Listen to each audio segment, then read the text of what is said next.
Hi மக்களே, இன்றைக்கி மதியம் நம்ம வீட்டில் என்ன சமையல் அப்படின்னு பார்த்தீங்கன்னா ஒரு சிம்பிளான சாப்பாடு தான்.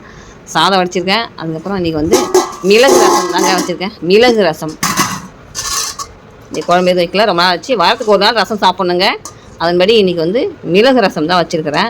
தொட்டுக்கிறதுக்கு வந்து வாழைக்காய் வறுவல் பண்ணியிருக்கிறேங்க. இதுதான் மதியம் நம்ம வீட்டில் சாப்பாடு. இன்றைக்கி நான் வேலைக்கு போகல, கொஞ்சம் உடம்பு சரியில்லை அப்படின்றதுனால வேலைக்கு போகிறீங்க. வாங்க நம்ம வீட்டில் எல்லோரும் சாப்பிட்லாம் மக்களே. ரசத்தை ஊற்றிடலாம் எல்லாருக்கும். யார் சின்ன பையன், எனக்கு பெரிய பையன், 2 பேருக்கும் வந்து சாப்பாடு போட்டிருக்கேன். விக்கிப்பா வா. மிளகு ரசம் ஏன் வச்சேன்னா, என் சின்ன பையனுக்கு ஜலதோஷம். அதுதான் அவர் நீ ஸ்கூல் போகல, நான் தான் நிறுத்திட்டேன். ஜுரம் அடிச்சுது. சரி, தக்காளி வந்து ஒன்றே ஒன்று அப்படியே நசுக்கி போட்டிருக்குறேன். ஏன்னா சளி பிடிச்சவங்களுக்கு தக்காளி அதிகம் சேர்க்கக்கூடாது சொல்லுவாங்க. அதனால் வந்து மிளகு நிறையா வச்சுட்டு ரசம் வச்சுட்டு மிளகு நிறையா வச்சு ரசம் வச்சுருக்கேன் மக்களே. வாங்கப்பா சாப்பிட்லாம். வாழைக்காய் வந்து இந்த மாதிரி வறுத்தேன், எனக்கு ரொம்ப பிடிக்கும் மக்களே. அதனால தான் இன்றைக்கி இதுமாதிரி வறுத்தேன்.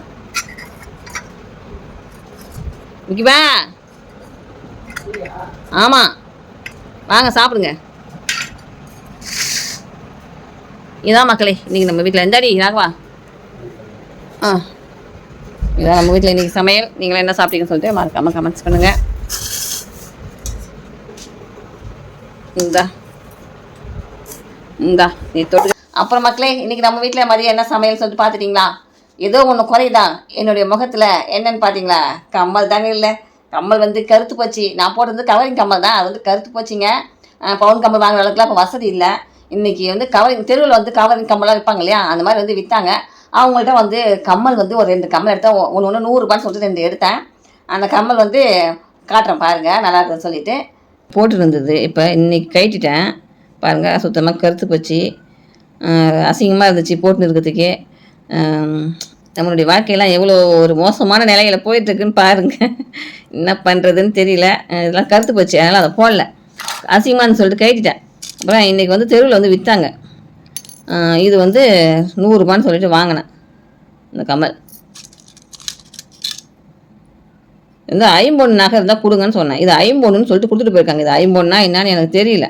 ஆனால் 6 மாதம் கேரண்டி கொடுத்துருக்காங்க. அதுக்குள்ளே வீணாயிடுச்சுன்னா நீங்கள் எங்கள்கிட்ட கொடுத்துருங்க அப்படின்னு சொல்லியிருக்காங்க. அப்புறம் வந்து இது ஒன்று எடுத்த மக்களே.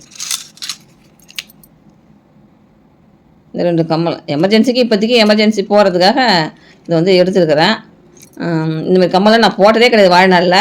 ஆனால் இப்போ வந்து காலங்கள் மாற மாற, நம்ம சூழ்நிலைகள் மாற மாற என்ன பண்ணுறது, இந்த மாதிரி சூழ்நிலையில் இந்த மாதிரி கம்மல்லாம் போட வேண்டிய ஒரு கட்டாயம் நமக்கு வருதுங்க. அதுதான் இப்போ போட போகிறேன்.